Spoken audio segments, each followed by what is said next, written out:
guys, welcome back to the WeLikeDota community night.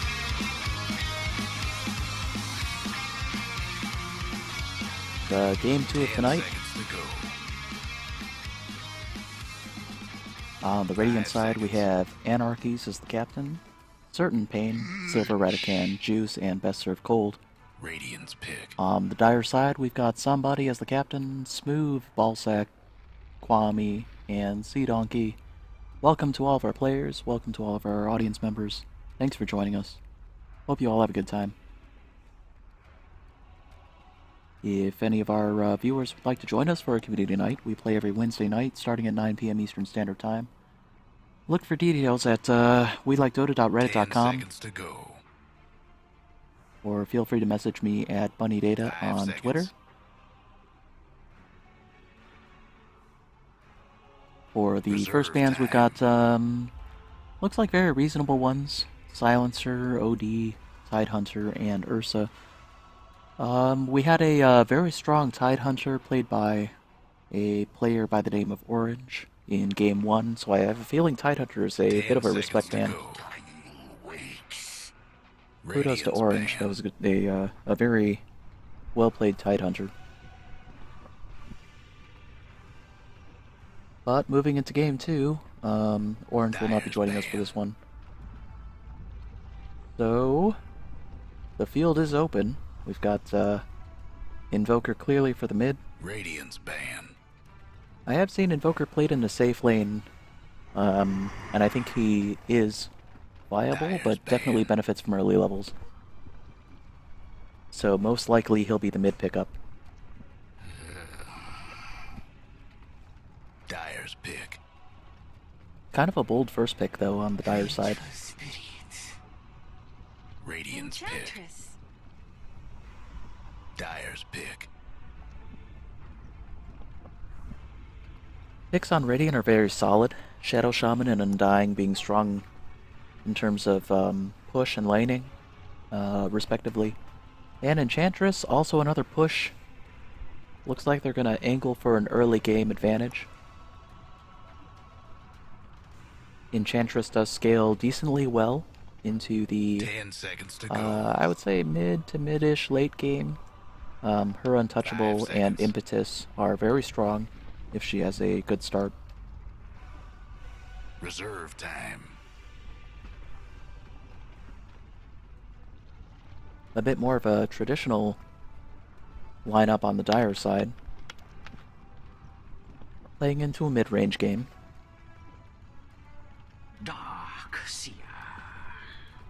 Radiant's pick. And it looks like they want to make life a little bit hard for the safe lane on Radiant side by picking up a Darkseer. Darkseer is a great offlaner, with Ion Shell able to kind of harass from a distance, and against the right melee lineup in the Radiant safe lane, he can also cut waves.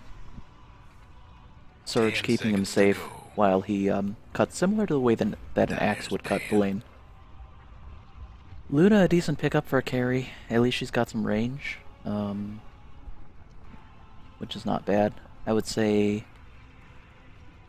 between Lucent Beam and her ranged attack, definitely gives Darkseer something to think about. 5 seconds. You generally have problems against Ion Shell when you're melee, more than when you're ranged. Time. Though, typically speaking, a competent Darkseer will place Ion Shell on the ranged creeps to harass ranged heroes in his own lane. So we'll look to see that as more of a harass measure rather than a way for him to push a lot of farm.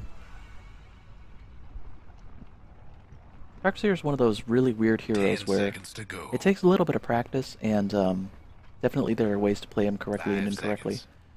One of the key tips, like, for example, just as an example, is when your creep wave is moving up, casting Ion Shell on the first melee creep in, like, of your creeps that are moving toward the line of equilibrium is actually the wrong play, because you want the Ion Shelled creep to live a little bit longer, and the first one is the one that draws the aggro from the enemy creep wave. So, with your Ion Shell, if you're going to target a melee creep, you actually want to target the second melee creep in your wave, because that guy will be the one who lives a little bit longer and is able to disperse the Ion Shell damage that it irradiates out, rather than the first melee creep. Now, on the other hand, like I was saying, if you want to harass enemy heroes in lane, you can cast Ion Shell on the opponent's range creep, because that one's sitting far back where the enemy heroes who are ranged would try to last hit from.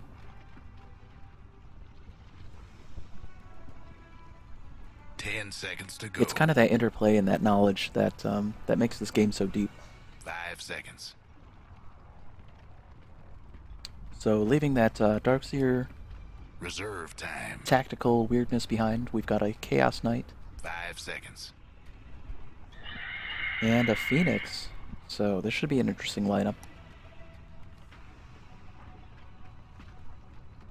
I would say late game advantage goes to the Dire side here in the form of CK and Invoker. Early to mid game will go to the Radiant side, but either way this game will not go super late because of the amount of push that Radiant represents. Anyways, to walk through the heroes, we've got Smooth on the Vengeful Spirit, Ballsack will be playing Chaos Knight, Kwame will be playing Lich, Sea Donkey on Darkseer, and somebody will play Invoker. On the Radiant side, we've got Juice on the Undying, rushing toward the off lane. Certain Pain on Luna, Fester of Cold will be playing the Shadow Shaman, Anarchies on Enchantress, and Silver Radican on Phoenix. I've seen Silver on Phoenix before, he actually plays him very well. One of those heroes that also takes a bit of getting used to. It's kind of weird, because when you have Sunray going, he moves differently because you have so many weird toggles and rotates, stuff like that. Kind of like you've got a weird movement minigame going on. Uh-oh. Early aggression, Shadow Shaman in a tough position, running to high ground. Looks like he's going to get out, but there are 4 heroes there. There's a bit of a sap from Undying to give him back a little bit of health, and now Luna comes in. They're still trying to trade hits even before the first rune pops. The game is on. A little bit of an arc. Sunstrike coming down. Does not catch the intended target of Luna, but they're able to get the Shadow Shaman instead. Undying, playing in the middle of the mix, able to cut down the Invoker before he's able to get out. Lich on the run. He's going to eat aggression from 4 heroes. Does not get the last hit required to knock him out of the fight, but wow. Well, what a fist fight. Holy smokes. Just off the start, everybody brought their aggression hats. Everybody was ready to fight right there.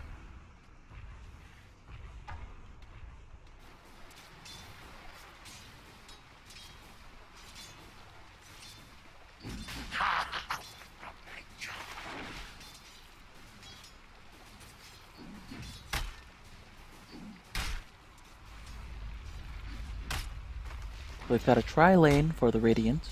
I'm gonna go CK, Vengeful Spirit, and, what, Lich? Yeah. Against the Undying and the Phoenix.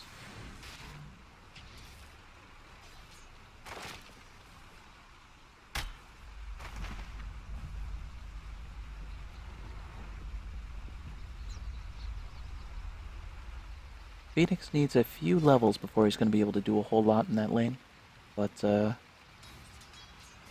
once he does catch his levels, he'll be alright, and I think that the Undying will be able to buy him the space to do so. They don't have a whole lot of synergy going on between the two of them, except, you know, doing a soul rip to give the Phoenix some health, which Phoenix needs for each of his abilities. Got some decay spam now going out. Level 2 spent to get the level 1 on the decay. For the mid contest, we've got Enchantress. Ooh, Enchantress mid against an Invoker. That's kind of interesting. And Enchantress going sprites early. Got a value point there. Give her the sustain necessary to face up for a mid lane contest.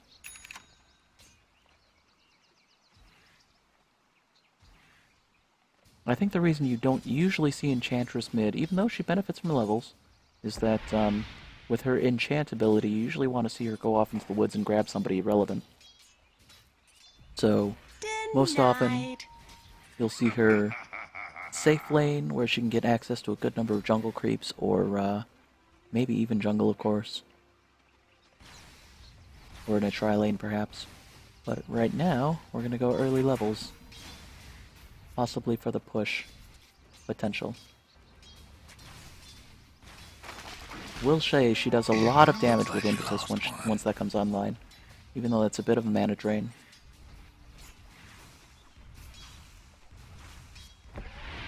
And right now, pushing to harass Invoker out of lane.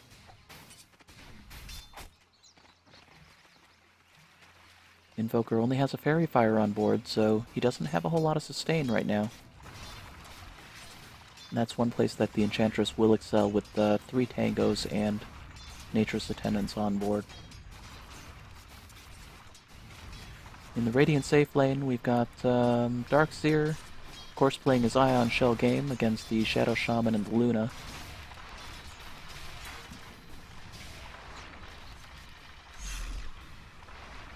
Got double Ion Shell. Luna throwing a Lucent Beam to try to kill one of the Ion Shell creeps. So much damage. Look, she's down to just a mango. She doesn't have any other regen. Does pick up a stick. That'll help a little bit, but I don't think Ion Shell... See, Ion Shell isn't one of those spam abilities. It's just kind of one of those that you throw down and then walk away from for a long time, so I don't think that'll give a whole lot of charges to stick here. Sunstrike does come down on Enchantress, but I think Invoker still loses that contest, right?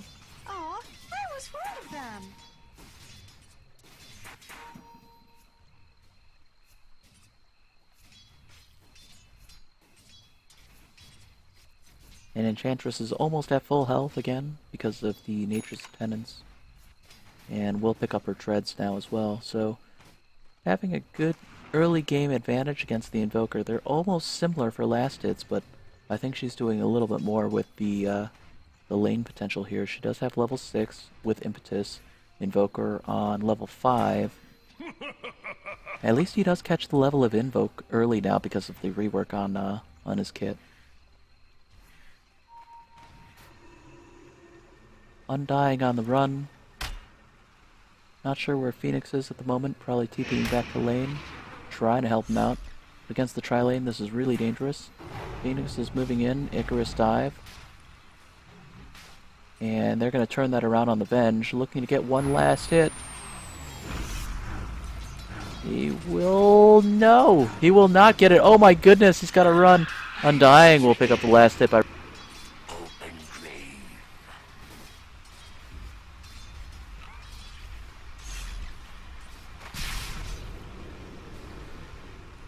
Which Vacuum misses, and Undying on the run looks like he's gonna just barely get out. If that Vacuum had connected, that would have been death for the Undying, but he ran just fast enough. Does it count as running? More like shambling, right? He shambled just fast enough to get out of range of the Vacuum. Well played. Radiant's top tower's taking hits. When in doubt, run, right? What else can you do? Something about that bottom tower. Can't do nothing about dire structures right now. Got a deep play from the Venge. Probably looking for warding slash ganking. On a smoke in the trees. But yeah. Enchantress notices something amiss and she's gonna walk out. Smoke will drop. And Venge has to move back. Guess what's happening to Dire's bottom tower? Radiant is pushing up on Dire's bottom tower.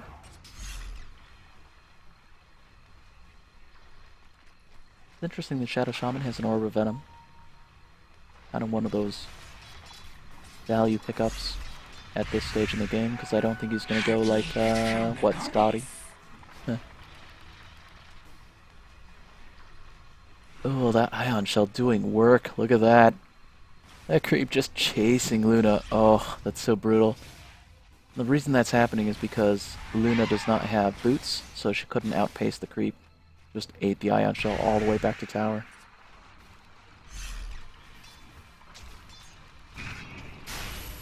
Ooh, eating a magic missile stun, and now she's really got to run because one more hit will take her down.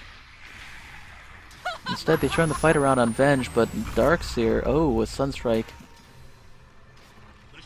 Coming in, trying to catch target, but not able, just somehow to miss, just missed the Luna. Darkseer catching the Shadow Shaman with his Ion Shell and taking him out of the fight, but Luna getting away on TP.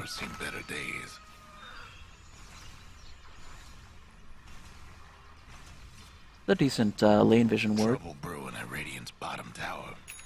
I love this kind of ward because it does give you vision behind the tower when you're playing up here to let you know when people are rotating in or when you can cut the wave.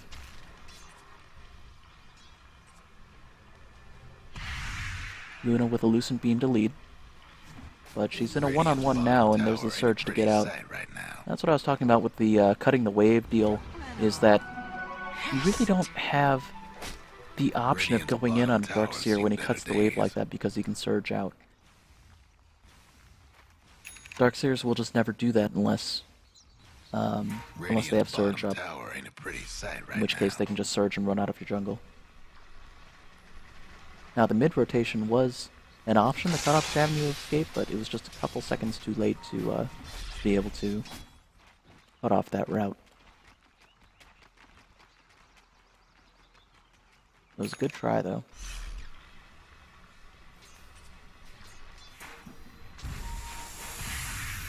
Okay, so, ooh, big ultimate from Luna cuts down the Darkseer in his prime. Mass Serpent Ward also was kind of a value Serpent Ward, right? Because it, not only did it give you the option to take down the tower here, but it cut off the avenue of escape for the Darkseer. Guess what's happening to Dire's bottom tower?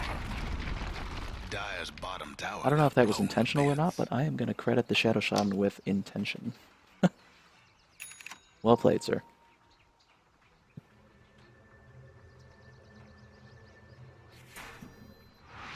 Okay, let's check in on this top room, because it looks like there's a fight brewing. Phoenix is going to go down, but they're trying to impetus down the Invoker. Invoker doesn't have Ghost Walk queued up, so he's going to fall. Undying goes into ultimate form. And they've got 3-on-3. Shackles down. But it looks like Radiant's getting the better of this fight. Undying and Luna to chase. They're going to turn around and try to get the Darkseer. There's a Lucent Beam to try to stop him from surging out. Surge fades. Decay spam on. And he's going to turn and run under tower. Looks like they're going to dive this, though. Lucent Beam to start.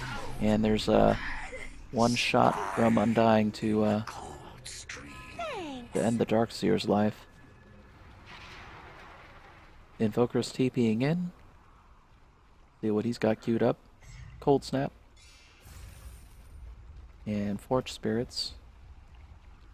Which is good in a one-on-one, but not the kit you want for a team fight, so he's going to let them go. Dire's mid tower won't last much longer.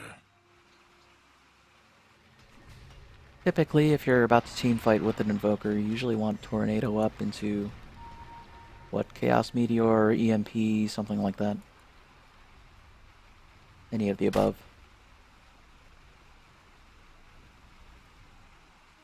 Typical combat sequence being Tornado into Chaos Meteor, into Deafening Blast, into whatever you want. DK looking to Reality Rift. Luna on her ult. Undying looking to fight. I haven't seen a big tombstone yet, but nope. 2 down. It's on cooldown, I must have just missed it. 3 down. from the previous fight, I'm sure. Phoenix just had nowhere to run. He was just trying to hide in the Mass Serpent Ward, but not enough. Darkseer getting cut down by Enchantress. Enchantress now going on Invoker too, but he's able to Ghost Walk out. I would say that's the other thing, like, to kind of keep in mind as Invoker. Oh, and he's so slow. That is not a good escape. Like, it turns you invis, but you are so slow when you Ghost Walk at early levels. Until you, like, pick up more levels in your orbs, you actually slow yourself when you cast Ghost Walk. That's something to keep in mind. Like, in the early game, if you've got an AoE ability and you want to get down a low Invoker who's trying to run away, and cast that thing, because the AoE is likely to catch him. He's just so slow. Anyway, what I was going to say was, as an Invoker, your panic button should always be invoke and cast of Ghost Walk. That should be your first instinct. Undying playing deep against the team. Icarus dive to spam a little harass and slow the enemy team. Lucent Beam catching CK. Gonna eat some decay as well. Even with the drums on board, he's not able to get out. Team of 5 now up against the Forge Spirit and Invoker. Invoker eats a hit to the back and dies. Darkseer trying to run out. Get behind tower, Surge, run! Oh, and still cut down. Undying just killing him in the back with that Soul Rip. Soul Rip's such a versatile ability. Such a weird mechanic because it drains everybody around you, friend and foe, in order to either heal or harm one target ability, or one target unit. Definitely one of those things you gotta be aware of, like, how many units are near him. Radiant's mid tower's getting banged up. Dire's top tower's getting beat down. No breaking through the Dire structure. Good time to glyph. Radiant's mid tower's coming Gotta say, if you're gonna glyph 5 heroes and all those serpent wards, that's pretty much the time you want. Someone's dropped out like a kid in school. Tower still goes down though, and we're gonna have a rotation in mid instead. It's funny to see top towers go down so quickly, and still have the tier 1s at mids up for the contest. But that may change soon, because we've got a rotation from 3 Radiant heroes versus 1 Dire hero. CK waiting in the woods. The rest of the Dire team coming in, lots of pings. Looks like it's going to be a 5-on-4 fight. Reality Rift, Icarus dive into a egg. Egg's in a decent enough position that he's not going to fall before he comes back full health. Icarus dives once again, but he eats too much harass and might go down to this Ion Shell. There's a surged Ion Shell to try to chase him down. Ooh, what is this? Yes. Darkseer cutting him down with a bit of effort. Vengeful Spirit almost falling from an impetus, but instead turning the fight around on Enchantress with that armor debuff. Well done. Invoker capitalizing on that. So Dire turning that fight around. Well played. Take down 4 of the Radiance heroes. It's actually a big, important team fight for them, because that brings them from a 5-kill deficit to a 1-kill deficit. Able to come back in. Let's check the net worth on heroes now and see where we're doing. Enchantress is in the lead, but Invoker and CK are close behind. Well, the Invoker's close behind. CK got a little bit of room to make up.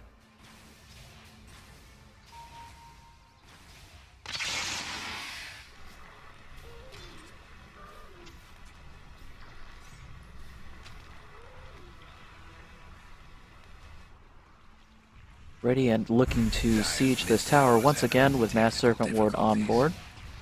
No glyph from Dire. Means that they're going to lose this tier 1 for sure. Icarus dive to catch the Ion Shell. Darkseer, he's going to have to surge out. They do spot a Venge, so the Venge is going to run. Oh, that turnaround might cost the Venge her life. CK to catch. There's the armor debuff. And they're gonna turn this... Oh my goodness! There's a big Lich ult. Immediate egg to try to counter. And egg will go off. Big ultimate from Luna. Knocking down quite a bit of health and putting Invoker in the kill range. Now Undying. Sorry, Enchantress rather. CK on the chase. Drums out. Bongo's in play, right? But CK's now on the run because Undying is in ultimate form trying to chase him down. And he's slow enough that Enchantress gets the kill.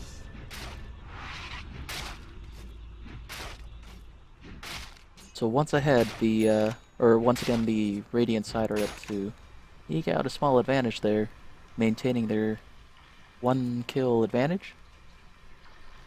We're at 20-19 now. Radiant's mid tower could use a hand. Tower advantage going to Radiant. Illusion. Radiant's top tower's in bad shape.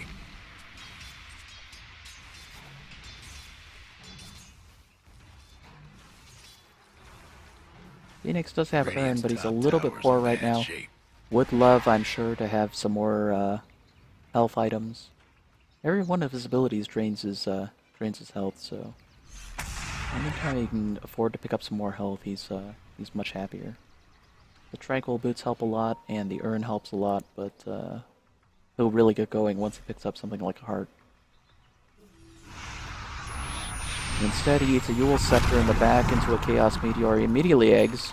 That was a good instinct, but he might fall off of the right clicks. Indeed he does. Radiant's mid tower could use a hand. That was a tough position. Just a damned if you do, damned if you don't kind of situation.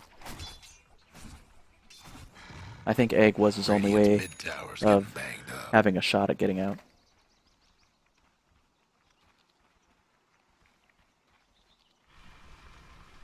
On the other hand, kudos to Invoker for initiating off of Yule's into a Chaos Meteor when it falls just right is pretty nasty, that is for sure.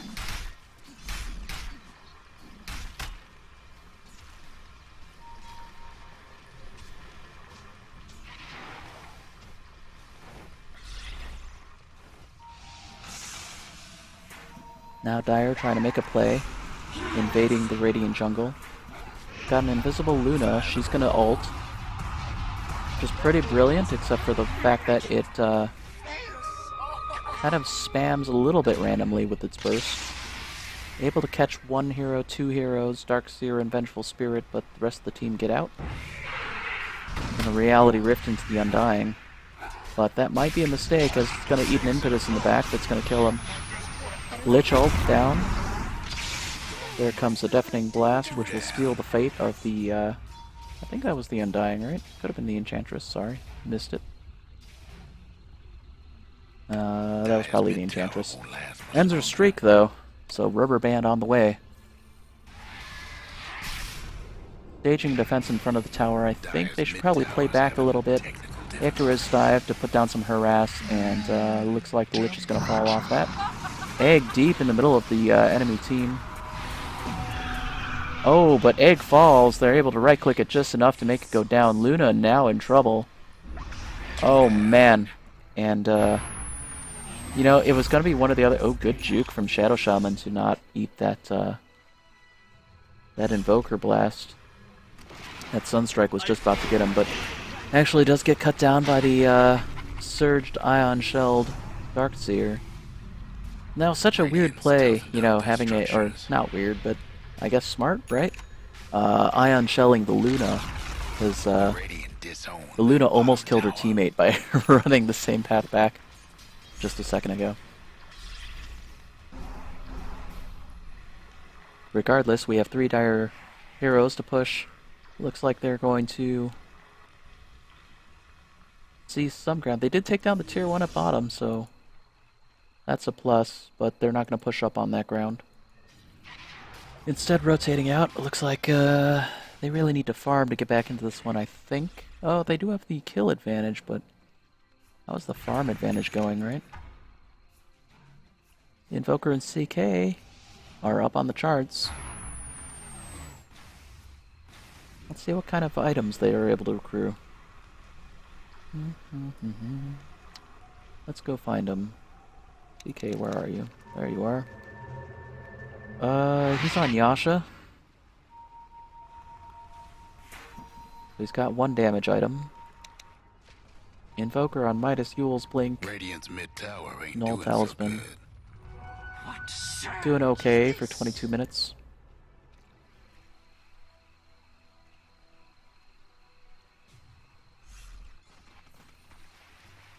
Got a smoke from the Radiant side. Looks like they're Radiant's looking mid for a tower's kill. coming That wasn't a smoke to Roche, that was a smoke to kill. But I'm not sure they're going to find a target at bottom. That's really rough, because moving past this tower, they're going to give up their hidden advantage. In fact, eating a hit right there on Enchantress. Moving as 5, but I think that might have been Radiant's top tower's a better play to move back instead of moving across tower vision. We've got a counter smoke. Dire's coming to seal the deal. Be able to catch out the Shadow Shaman and end quickly. That's going to be a big deal into that Chaos Meteor. Oh my goodness, so much damage coming down. They do lose the Lich coming in, but... Oh wow, an Invoker now forced to retreat. Wow. Despite the smoke advantage, they are... They actually lost that initiation because of the counter initiation. I'm actually shocked at how little damage they did moving into them. Invoker only barely missing the dust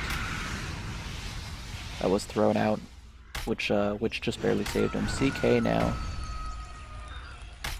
trying to move in against the Radiant team, but not able to really capitalize on that position. Such a wide engagement. Both from the start of the original Radiant smoke, or into the Dire's smoke counter initiation slash Radiant counter initiation on that. So crazy. Sunray now doing a lot of work. Kind of denying that entire pathway to the Radiant, or to the Dire rather. Undying playing up deep against the team. All 5 of the Radiant heroes at decent amount of health. Looks like they're going to push up on this T2. Only 3 Dire heroes available to defend. And one of those off in the jungle. Enchantress playing deep. Looking to kind of zone the enemy heroes away from this T2. Just ensuring that it falls. Showing a lot of confidence in the untouchable slash impetus slash net worth advantage that she's got. Just not afraid to play up against the team. So there we've got the, well, 2/3 of the full combo. Had the Tornado into the Chaos Meteor. Icarus Dive doing some work, but CK killing one in the backfield before he moves in on the rest of the team. But they're able to turn it around. A swap to try to save him, but CK... Oh, CK walked back into the fight on accident. One of the confusing things was a desperate swap to save him, but he actually walked back in. Oh, that ice wall did catch the Undying, but the Undying will throw down a decay and run out the opposite direction, taking a backdoor route. Invoker on the chase, blinking forward, trying to get that cold snap into play. Creeps in tow.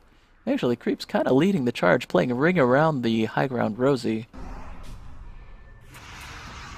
Undying trying desperately to TP out, but catches a Yule's in the back instead, as well as Sunstrike. So, Yule set up to Sunstrike. Well played to the Invoker for getting that kill.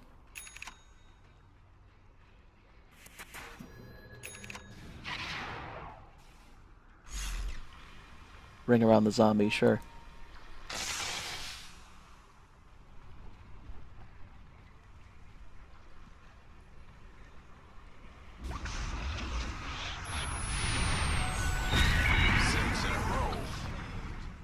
So many setup options off of Yule Scepter.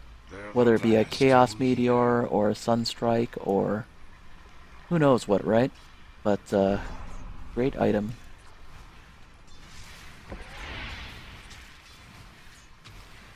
Even after the nerf where Yule's now costs some mana to use, it's still such a great setup item.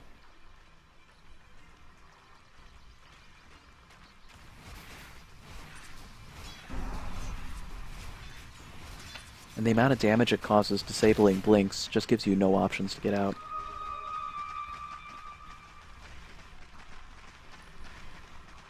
Well, fewer options, right?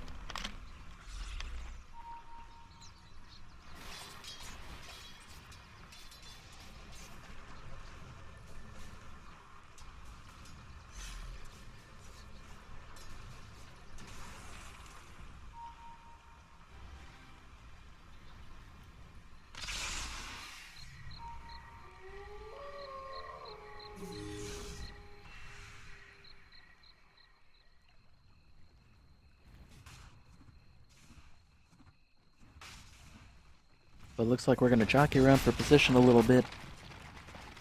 Radiant looking to group, because they're expecting a team fight, but Dire slyly evading that with the amount of vision that they had at bottom. So is this going to be the first Roche take? Looks like Radiant wants it. And they do have clean rune control, so they'll probably get it too.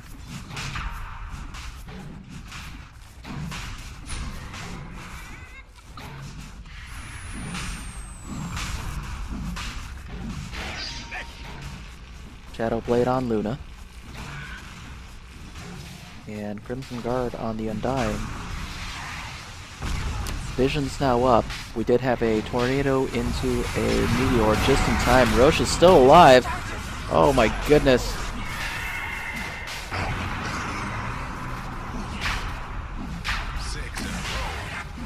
Three down for each side. Roche is still about to fall. They're still fighting around it. What is this madness? Invoker falls. Phoenix has to run from Roche. Enchantress is still there. Phoenix picks up the Aegis. Falls. Immediately has to use it. No. Egged. I'm sorry. Oh, wow. No. That was the Aegis. Wow. What the heck? What a crazy exchange. That was a team wipe for Dire. Oh, wow. Enchantress and Phoenix, pretty much the only ones left up on the Radiant side. The only ones left up in the game, to be honest.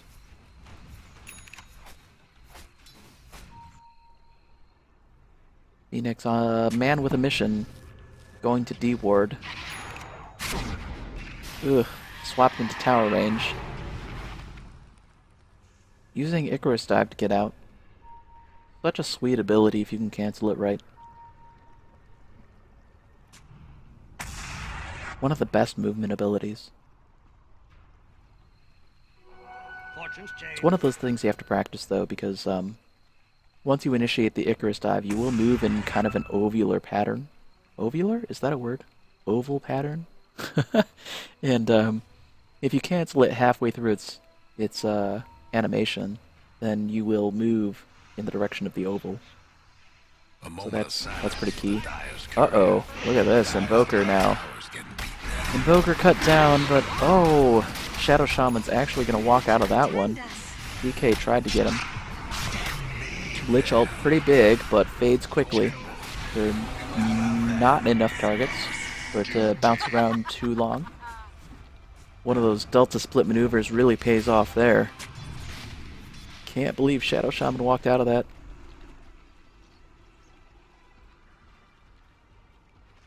Four down on the Dire side, meaning that the Radiant team will probably be able to push up against this.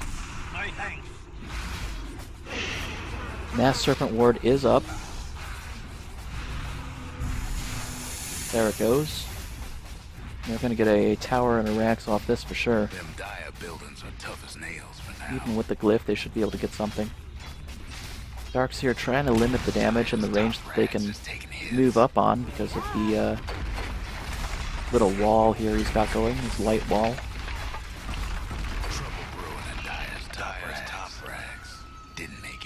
Crimson Guard on the move.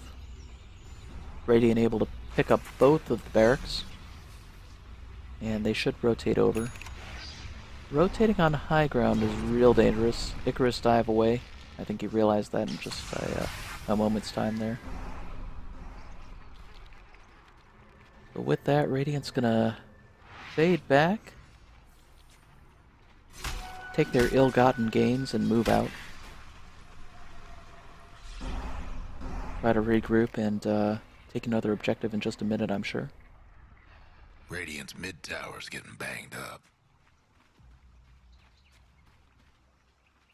Shadow Shaman's working on Ags. Should have it as soon as he can call his Blade of Alacrity. That'll mean his Mass Serpent Ward will be that much more effective, of course. Does give you more serpents in the mass. We've got a Reaver on the Phoenix, so it looks like he's going to go Heart next. There's an invasion from the Invoker, but it's spotted out because of wards. They're going to go in on him. Icarus Dive just misses. He's going to Sunstrike, trying to catch the Shadow Shaman. He's not going to get him, but now he's going to eat a Lucent Beam in the back. He's invisible, but they're on the chase. They've got the Dust on board. Dust did catch the Invoker. He's able to blink. And he's on the run for sure. He's going to get out on the back of that blink. Blink Dagger once again saving the day. As it does. Haste.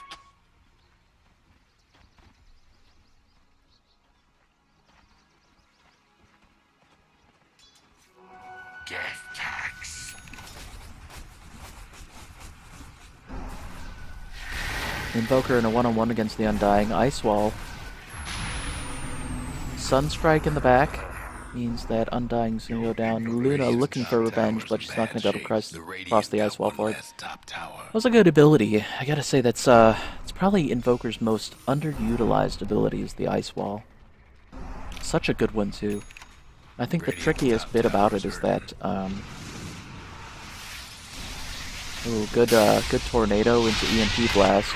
That's going to spell the end of the Shadow Shaman, even if he hadn't been cut down previous to the EMP going off. EMP does cause damage.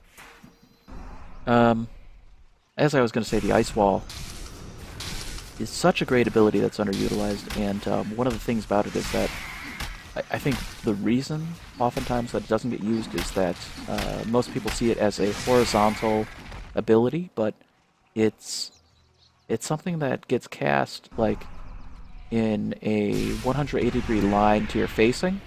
So if you actually rotate your facing before you cast it, you can actually extend it a good amount of range to either side of you. So you can use it offensively too. You just got to rotate 90 degrees before you cast it.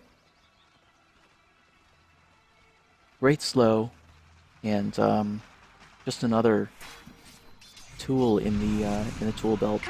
Tornado to initiate, into EMP, into Chaos Meteor, into Deafening Blast. He's gonna run out now, but he did his job, and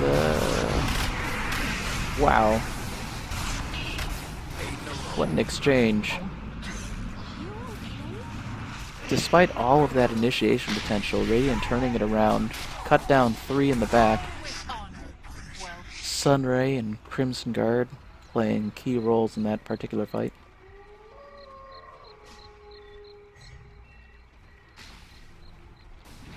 And with that, 4 heroes will push up and...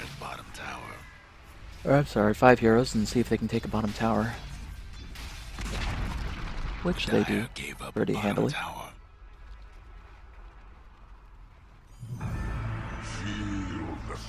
2 heroes are still down. Let's see if they can take a tower off of this. See if Luna casts a Manta. There's the Manta. All 3 of her people get caught in the Chaos Meteor, and oh my goodness, so much damage. They got thrown back into it. And Yule's to stop the TP, so Undying's going to go down as well.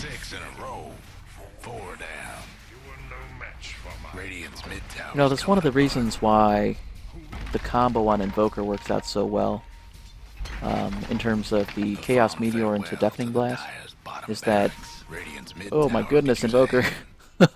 Almost tying to the Master Serpent word. Deafening Blast, not only does it stun and disarm, but it pushes you back. It actually moves you. Anything that messes with your movement is so abusable, but Deafening Blast combos well into the Chaos Meteor because it keeps you in the AoE damage range of the Chaos Meteor as it's rolling forward. It's such a slow roll. And that was really kind of clutch in that fight too, posting so much damage on those heroes as they were trying to come in and take the high ground. Still, Radiant able to take an objective. They did get both racks, so now we've got Mega Creeps. Don't have Mega Creeps, but you know, they've got a lot of ground advantage. Invoker trying to push up and take back some of the ground at mid. Between his Forged Spirits and himself taking down the Radiant's tier 2s, but not exactly complete revenge for the high ground siege that Radiant was able to put up just a second ago.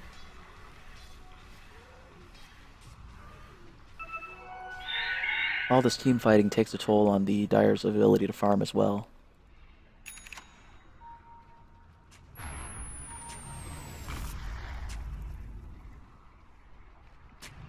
We've got Roche again.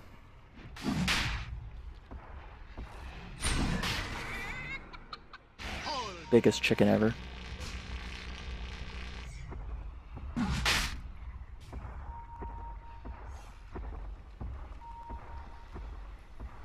Dire do have a ward there, they know what's happening, so they're coming in for it.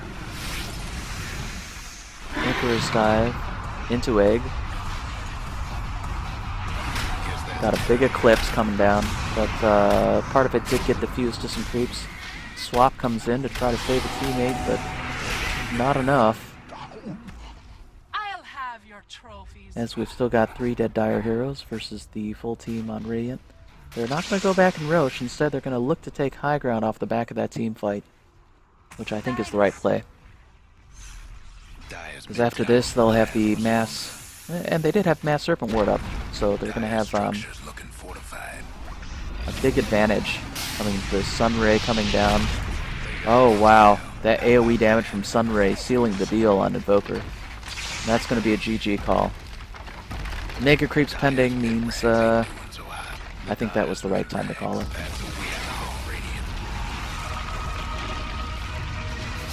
Well played, guys. A valiant fight.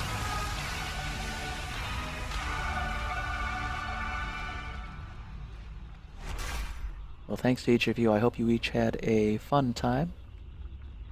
And to all of our viewers, I hope you had a good time as well. Hope to see you in one of the future community nights. Good luck in all of your Dota games. We will catch you later. Have a good night.